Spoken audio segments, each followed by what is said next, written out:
Salamander के पाद पुनरुद्भवन के संदर्भ में कौन सा कथन सत्य है? तो इसमें आंसर होगा ऑप्शन नंबर फर्स्ट। पुनरुद्भवन ब्लास्टेमा के निर्माण से होता है, जो कि अनिवार्यतः अवशिष्ट बहुसंभावी जनक कोशिकाओं से बना होता है। तो इसमें पहला ऑप्शन इसका आंसर होगा। प्राइमेट्स में पाए जाने वाले प्लेसेंटा का प्रकार है, तो इसमें होगा haemochorial. Option number 2 is correct for this question. प्रसव के समय एस्ट्रोजन बढ़ जाता है व प्रोजेस्टेरोन कम हो जाता है। Option 3 is the correct answer. Geitonogamy में सम्मिलित है। एक पुष्प का उसी पौधे के अन्य पुष्प के पराग द्वारा निषेचन। Option first is correct. Apomixis या असंजनन है, बिना निषेचन के बीज का निर्माण। निम्न में से कौन सा युग्म सही सम्मिलित नहीं है? तो इसमें होगा पूर्णबाजी समान विदलन सेलामेंडर, ये वाला इसमें इसका करेक्ट आंसर होगा। एम्बोलिया अंतरारोहण के दौरान किन कोशिकाओं का अंतःप्रवर्षण होता है? इसका उत्तर होगा एंडोडर्मल कोशिकाएं व कोर्डा मेसोडर्मल कोशिकाएं। Option first is correct answer for question number 7। पुब्बिस बॉडी निम्नलिखित में से किसके विकास में सम्मिलित है?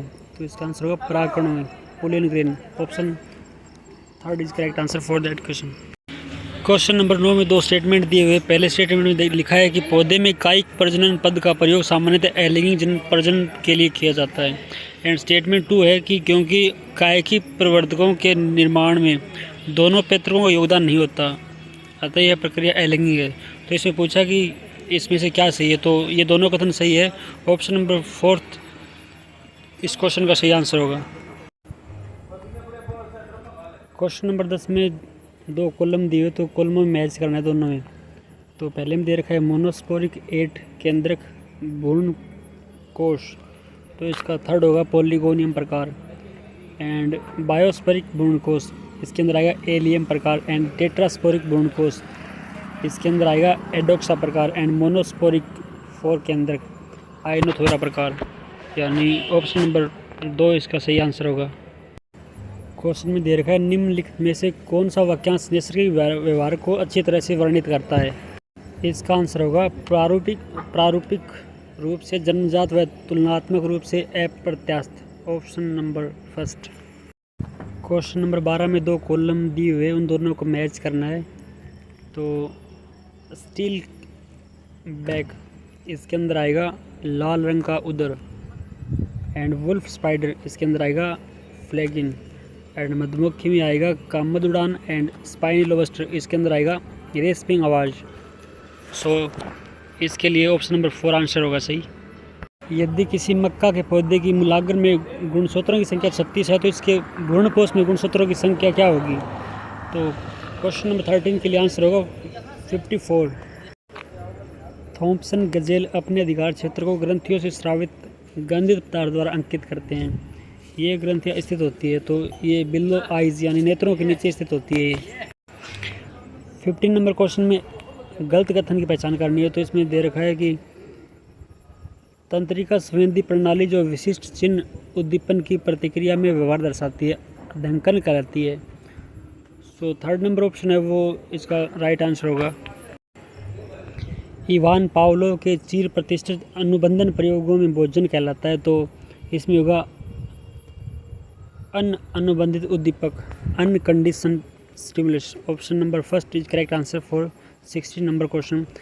प्रजनन काल में मोरनी को देखकर मोर नाचने लगता है, यह उदाहरण कहलाता है। इसे फिक्स्ड एक्शन पैटर्न कहते हैं, यानी ऑप्शन नंबर 3 नियत क्रिया प्रतिमान। मानक विचलन के संदर्भ में असत्य कथन का चुनाव कीजिए। तो इसका आंसर होगा 3rd नंबर ऑप्शन। इसका उपयोग मानक त्रुटि की गणना करने के लिए नहीं किया जा सकता।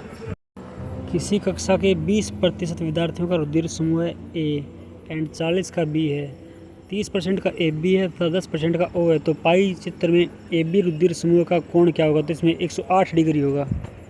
डब्ल्यू कोलर ने चिंपैंजी में किस प्रकार की अधिगम को प्रदर्शित किया?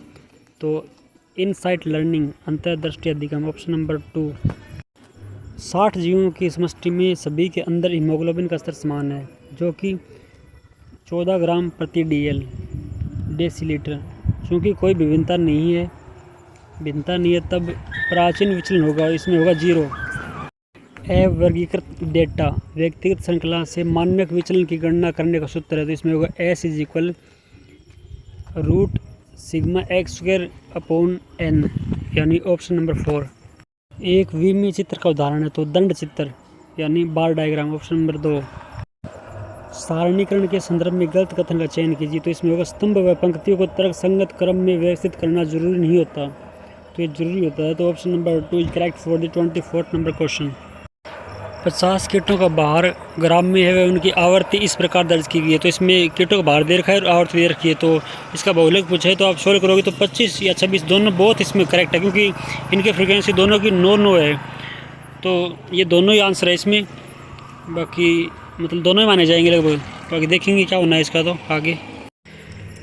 जनसंख्याओं के बीच संबंध का प्रकार जिसमें दोनों को लाभ होता है लेकिन यह अनिवार्यता नहीं होता, क्या कहलाता है, तो इसे प्रोटो कोऑपरेशन कहते हैं, ऑप्शन नंबर 2। 27 नंबर क्वेश्चन में निम्न में से कौन सा कथन मरु अनुक्रमण के लिए सही नहीं है, तो इसमें होगा A and B। 4th number option होगा नगन क्षेत्र पर पायोनियर कॉलोनाइजर के रूप में सदा पर्णिल लाइकेन होते हैं एंड आवास परिवर्तन होने पर विद्यमान लाइकेन लुप्त होने लगती है, वह उस मरुद्भिद मोस वर्धिकर प्रभावी हो जाते हैं। निम्न में से गलत कथन का चयन करना है, तो प्रथम पोष स्तर पर सदा उत्पादक रहते हैं, ये सही बात है। खाद्य श्रृंखलाओं के अंतर संबंध को खाद्य जाल कहा जाता है, तो ये भी सही है। सकल प्राथमिक उत्पादकता अर्थ है प्रकाश स्वांगीकरण की कुल दर, तो वैसे देखा जाए तो स्टेटमेंट सही है। एंड ऊर्जा का पैरामीटर हमेशा सीधा रहता है, तो ये भी सही है, तो चारों स्टेटमेंट इसके सही है, लेकिन अगर बनता है तो कोई तीसरे पे मानने या डिलीट करे वो तो आगे डिपेंड करे, लेकिन ये चारों स्टेटमेंट सही दिख रहे हैं। निम्नलिखित में से कौन सा कोर प्रभाव प्रजाति के लिए सत्य है, तो पहले स्टेटमेंट में दे रखा है कि 2 आवासों की सीमा इकोटोन पर किसी समष्टि या समुदाय की संरचना में परिवर्तनों को कोर प्रभाव कहते हैं। एंड स्टेटमेंट 2 है कभी कभी इकोटोन में कुछ प्रजातियों की संख्या व उनमें से कुछ प्रजातियों का जनसंख्या घनत्व किसी भी समुदाय की तुलना में अधिक होता है, इसे कोर प्रभाव कहते हैं, तो ये दोनों स्टेटमेंट सही है। इसका तो 4 नंबर ऑप्शन इसका आंसर होगा। 30 नंबर क्वेश्चन में एक कथन दे रखा है और दूसरा उसका रीजन दे रखा है।